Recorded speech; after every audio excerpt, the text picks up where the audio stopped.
We're going to be in Exodus chapter 12 again today.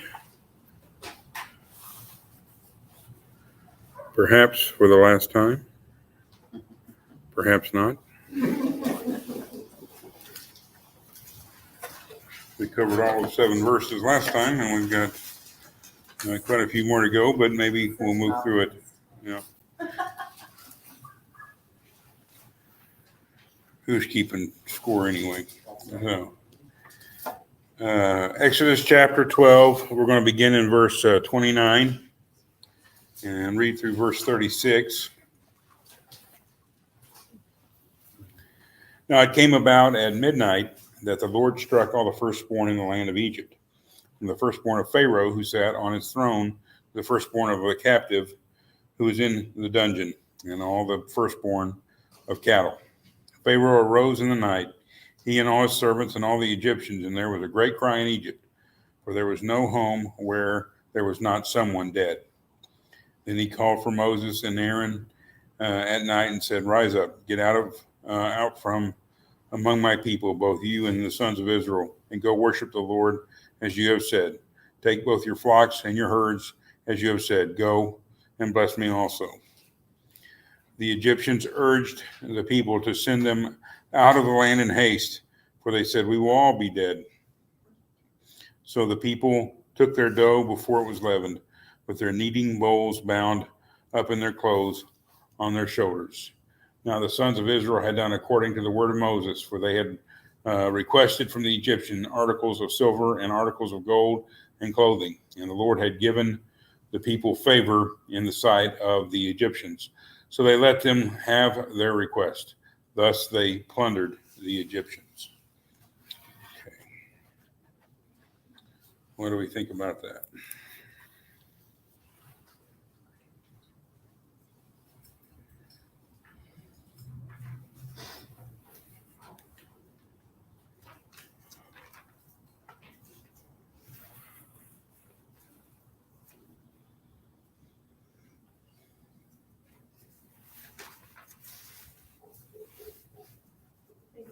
Really powerful that it took all the way up through all those plagues and things to lose all of them, to lose their firstborn sons in their homes, to be able to get him, let them go. Then you find him trying to go get him back. You wonder what is wrong with this guy, except that you think that without all the slaves to do all of their work, who's going to wait on them hand and foot? They're probably an eye opener after everybody up and leaves, and there's no one to do the work that they were doing, making all those bricks and stuff that they have them doing as slaves. Well, maybe this wasn't such a good idea, but what else would have come after losing their firstborn? Hmm. I mean, that's, Yeah, it's a good point. They were, in a sense, the Egyptians were very resistant to change. They saw kind of the nature of their empire changing earlier in the story. We read it because they see Israel as a subculture of the Egyptian empire growing and prospering and becoming very numerous. And they saw that as a security threat to the empire as an overall, that if somebody invades, the Israelites will align with the invaders and they won't be able to resist the overthrow of the empire. So they put the oppressive form of slavery onto Israel at that point to try to reduce their numbers, reduce their strength, make them less of a threat within the empire. And then, in a sense, here comes an opportunity to remove that threat entirely, which is just to let them go. And they'll leave the land and everything, and they resist that change. They won't just let them go. Certainly, Pharaoh is the most reluctant to change. And there's an old saying, those who make peaceful evolution impossible make violent revolution inevitable. And that's, when you won't kind of grow and evolve, at some point, the overthrow is mighty. The fall is fatal almost. So certainly fatal to a lot of people in Egypt here. But yes, it's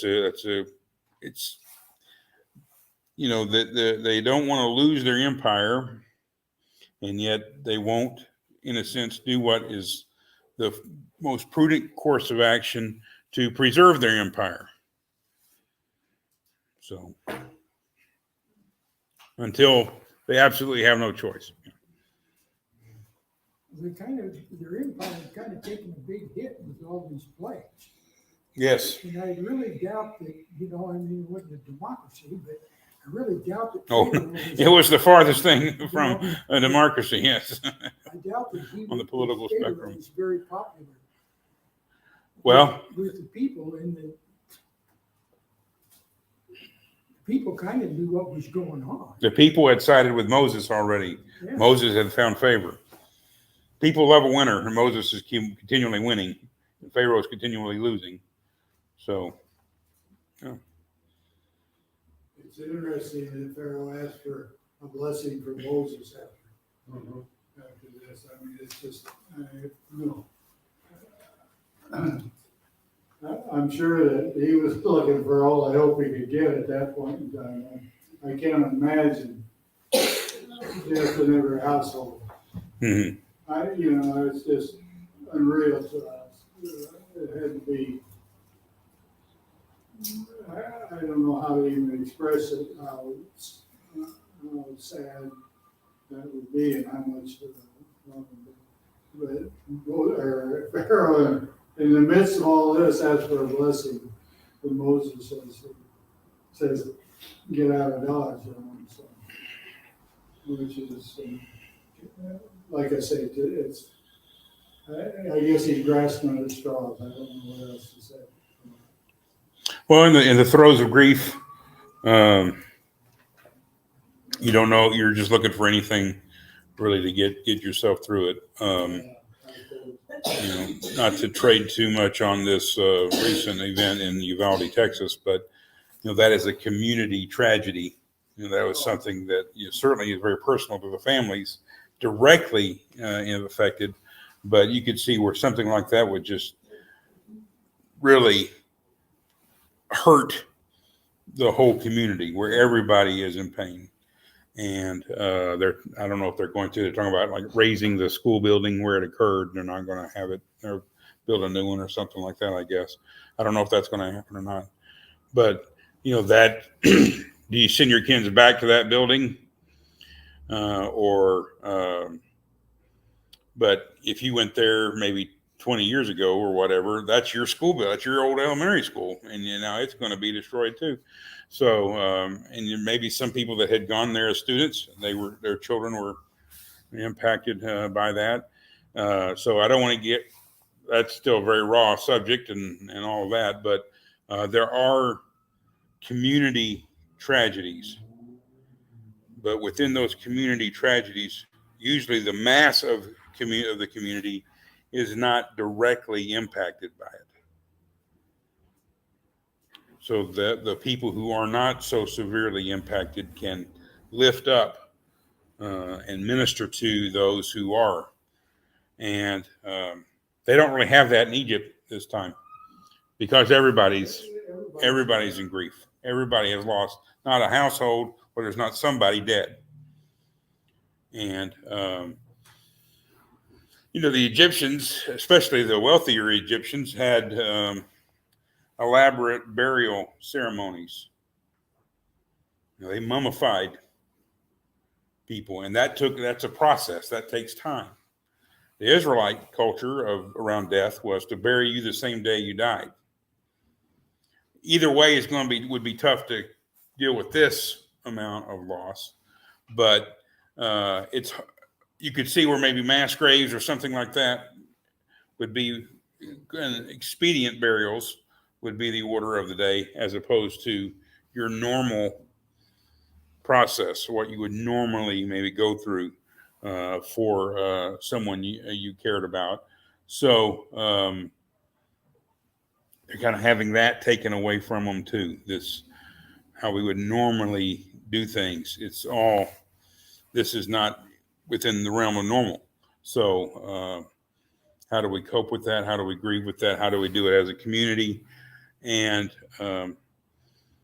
sometimes the unthinkable happens and you just have to move on. You just take a step forward and start coping and start dealing with it.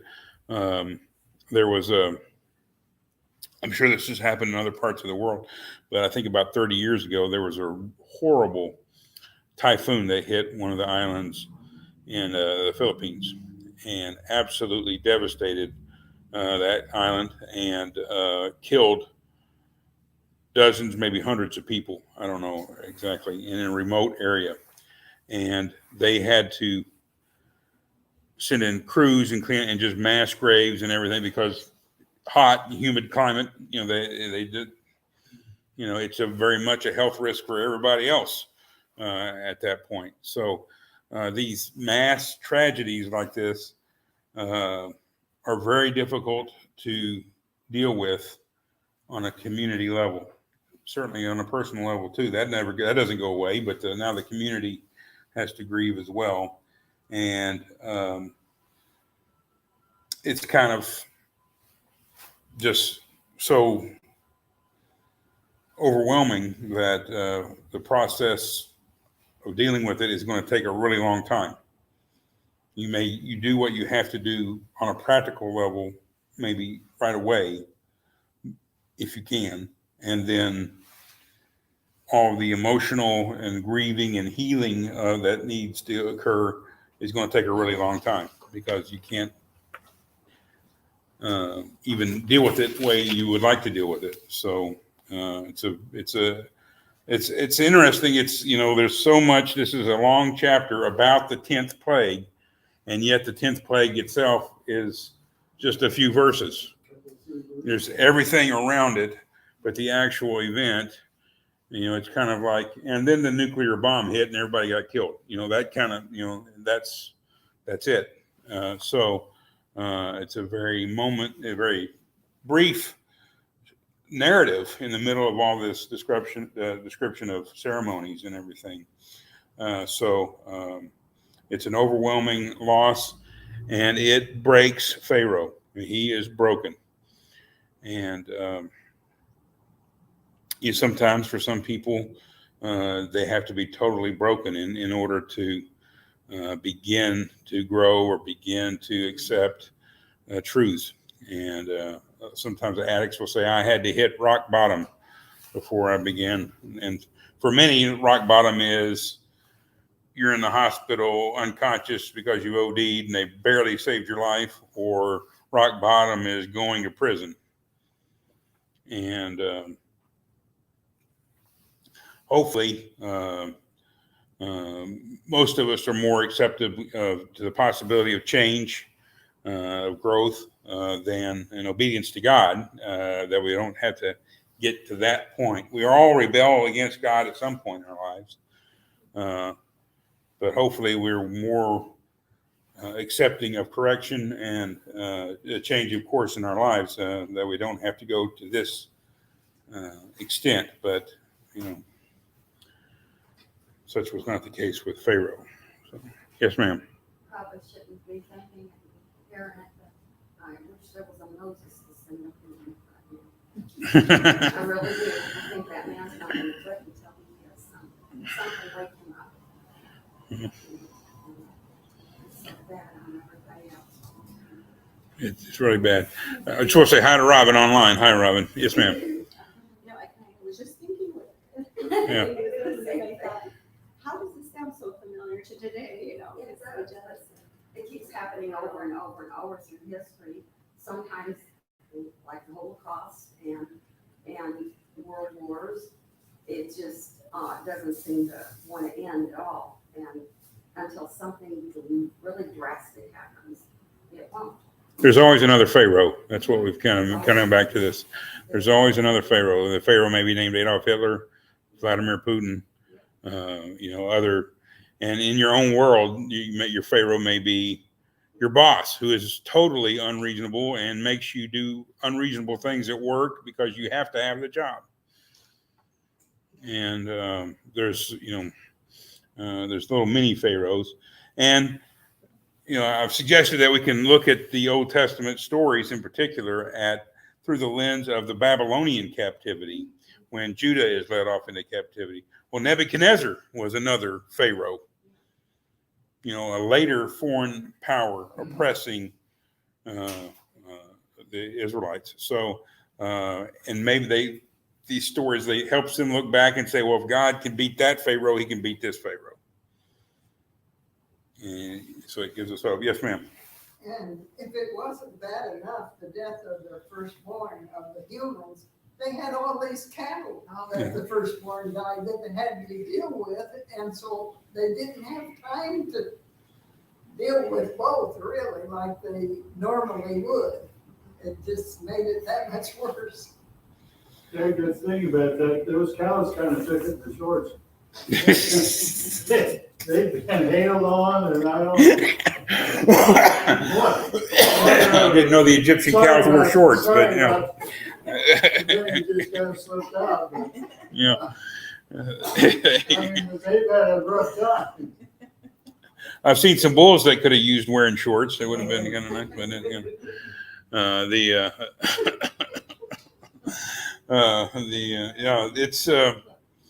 that's something we tend to overlook, and I'm glad you brought it up, because when we look at rebellion to God, we look at it almost exclusively in human terms, which are overwhelming and staggering. But Scripture can point to the cost to all of creation. And the cattle that are killed, God made the cattle too, didn't he? So, and it brings up the point at the end of our reading that Israel plunders Egypt. And there's a typo if you have the handout. That said the wealth they took from Israel should be the wealth they took from Egypt. And that's a repeated theme. That's like the third or fourth time in the text where it mentions Israel will plunder Egypt. And it's a sign of God's moving. You're not just walking out free. You're going to walk out with the wealth of Egypt. That's how God is moving. But God sees all of these things, and it affects creation.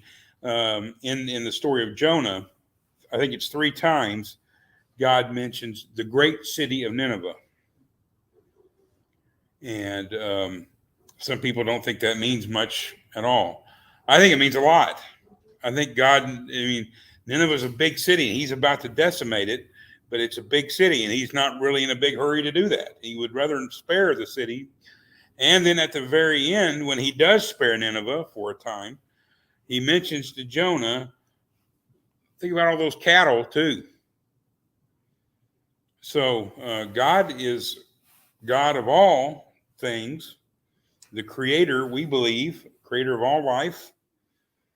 So life that is taken, even the life, we talked about the nature of the sacrificial lamb around the Passover, that it's brought into the household for 4 days before it's slaughtered to make it a part of the family, and then it's killed.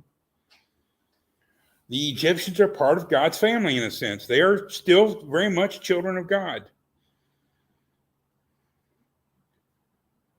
And God, in a sense, slits their throat to purchase the freedom of Israel. And if you don't think God would kill something he loves, well, then you don't know the story of Jesus Christ very well, do you? I mean, when you have the power to save yourself, all things are possible. Let this cup pass from me. And the cup doesn't pass. It stays right there. A lot of kind of modern theologians look at the cross and call it child abuse. And a lot of more traditional theologians, laugh at that suggestion. If you had an abusive father, that may be kind of how you looked at it. It's a hard part of the story. Jesus, the righteous servant of God, on his knees, begging to have that cup taken from him. And the cup is not taken. Oh, your will, not mine, be done. Jesus accepts it, but that ain't what he wanted. So just because God kills all these Egyptians doesn't mean he hates Egypt. And kind of fast forwarding again back to the Babylonian captivity, if you go back and you read the book of Daniel, and I haven't done it in a long time, but God and Nebuchadnezzar have kind of this weird thing going on. You know, he kind of drives Nebuchadnezzar crazy for a while and all that, but it's kind of all done in love in a way. And it's done to kind of wake Nebuchadnezzar up. It's like he has its own kind of weird relationship with Nebuchadnezzar. And, God knows leaders of the world, I believe still, God knows who's running Russia right now. And God is saying, he's really bad. I've seen worse. Maybe he's seen, and he can look at our leaders sometimes and say, I've seen better and I've seen worse. I believe God is still the authority in the universe. And, it's difficult. That doesn't make everything easy, though. That doesn't make it easy to reconcile with what we're experiencing and what the Word of God says. Sometimes there is, at least in our perception, a disconnect between the promise of God and the actuality of our lives, at least for a time. But God's Word is eternal and our lives are not. Our lives are personal. So it's a tough story. It really is, I think. And even Israel, this has to, unless they're just totally filled with hate for the Egyptians, how can you march out of Egypt as an Israelite and not be moved by this? Yes, Mr. Winters. This may be, for lack of a better term, a duh statement, but it's, again, you have showed us how these stories they're part of the overall narrative of how God takes care of his people, how sin exacts a price. There's a cost to redemption. Several of these things, and you mentioned several different stories, and we tend to study these stories individually, and yet when you look at them overall, it fits into the overall narrative of redemption, a sin, a redemption, but there's a cost for that redemption also. There's a price that is paid throughout. Every time there's a redemption, there's going to be a price paid for that redemption. We think of Jesus usually risen. We're on this side of the resurrection, and sometimes we'll go and we'll see crucifixes or whatever that depict Jesus hanging on the cross. Maybe we think about Jesus on the cross, the suffering on the cross. But there was a time when he was just dead. And that's, we think if you kind of boil it down to Friday, Saturday, Sunday, Friday he's suffering, Sunday he's risen, but Saturday he's just dead. And that is a cycle, and again, a theme. The Bible repeats itself a lot, and the theme, usually the stakes kind of go up. It gets more and more and more. Just like with the Immaculate Conception, it's an impossible birth, an impossible conception, but there's already been a lot of, if not absolutely impossible, highly unlikely, and usually the story is to suggest that it's impossible, that this woman is not going to have a child, and then she does. With Mary, she's the ultimate example of that. So, and like you just said, these stories are repeated, and when a teacher continues to repeat something, that's supposed to set off a trigger somewhere. Oh, I maybe better pay attention to this. In the classroom setting, if it keeps repeating it, you better write it down because it's going to be on the test. Mm-hmm. And so here, this instructor through the process throughout the Bible is repeating something, And we need to pay attention to it. There's a reason these stories even though they're not the same story, the theme is repeated, Mhm. like you said. We need to pay attention. Well, one of the things about preaching on a weekly basis is that basically you're doing variations on a theme. You know, I don't get to come up with a sermon next Sunday that is going to take on a topic you've never heard before. I'm still preaching out of the Bible, so it's not like I've got a whole bunch of. And a lot of kind of newer they go get stories. They preach Star Wars or whatever they want to preach. But it's at some point you're back to this text, and it's a pretty lengthy text in a way, but in a way it's not all that lengthy. And to talk about it for decades, you come back to the same stories. And when you hear the preaching over the course of your life, sometimes you can make connections. This preacher says this and this preacher says that, and kind of you see where maybe they don't say exactly the same thing, but their message fits together, complements one another. That's, there is this aspect. You have sin, you have death, and then you have new life in a sense. And the whole process you could call redemption. You have Adam and Eve's sin. You have animals dying to make the clothing. You have them going out into a new life, not as good as the one they had, but a new life. You have Cain, sins. There's death, Abel, and then Cain has a new life afterwards. It's not great, he's a wanderer, a vagabond. But there is still provision. God gives him the mark, so he will not be killed. Rather than exacting capital punishment on Cain, he is marked so he won't be killed. And it happens over and over and over again. That's the process. So it is I think this is a difficult story, and one we've kind of, I think, glossed over. But then we gloss over, we like to keep things bubbly and cheerful, and we like to make these Old Testament stories suitable for young people, and we can do that, but we have to really gloss over a lot of the realities of the story, the real components of the story, and maybe that's what we do, and then come back to them later on and kind of dig into them.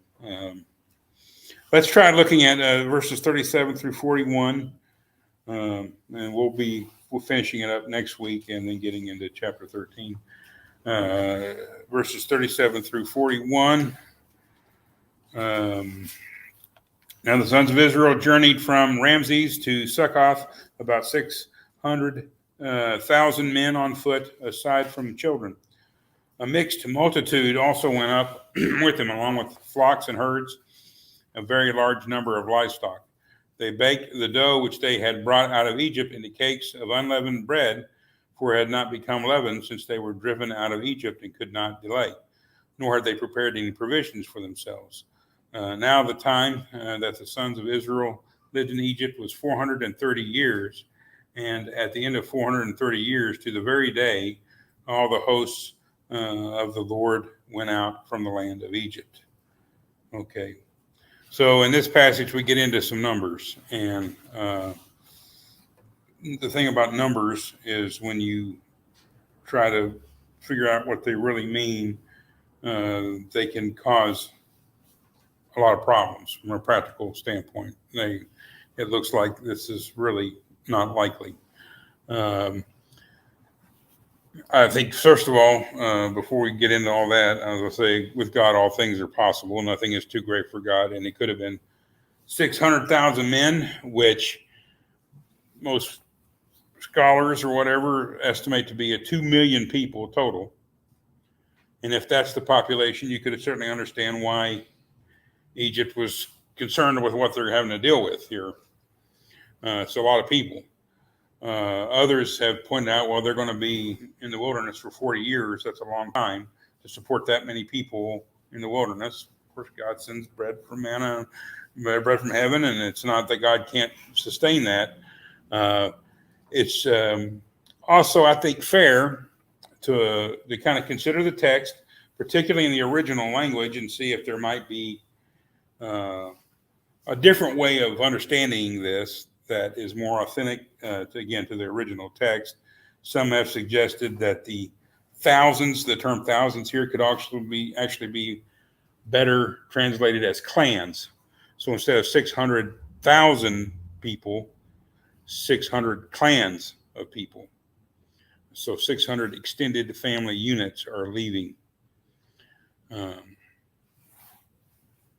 a possibility, I guess.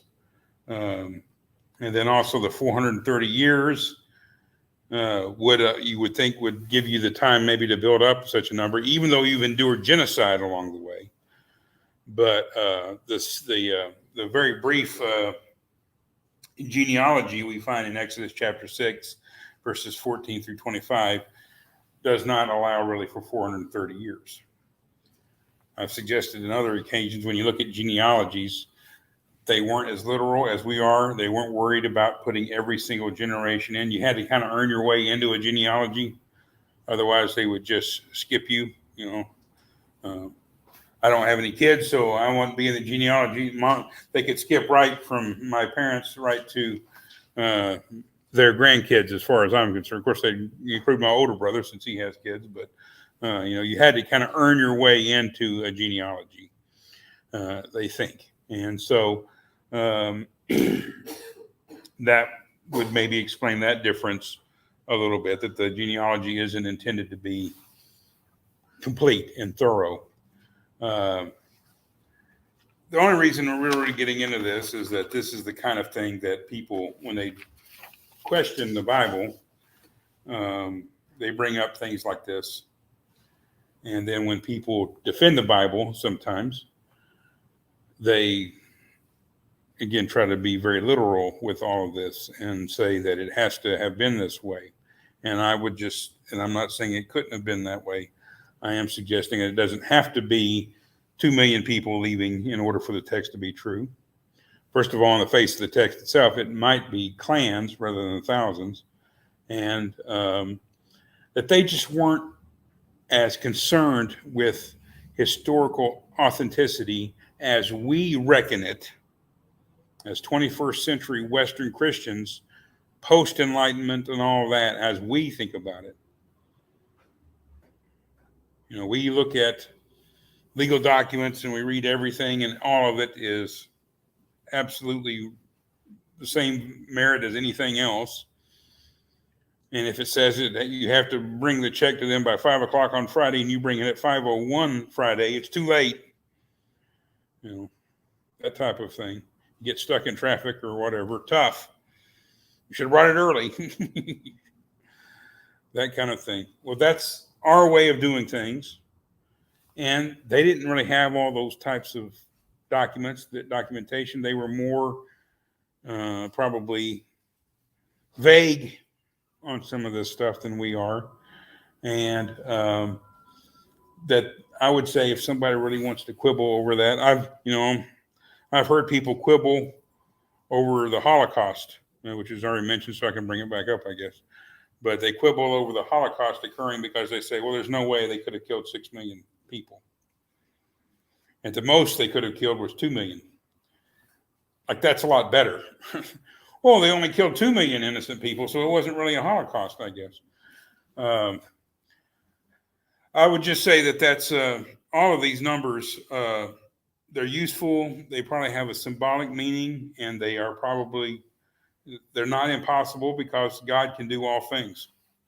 So if somebody can't buy it, they absolutely can't buy numbers that they read in the Bible, I would suggest they don't have to. If you absolutely are hung up on the numbers and they all got to add up and they all got to mean exactly what to say, well, there's going to be some other scriptures you're going to have a hard time with too. So it's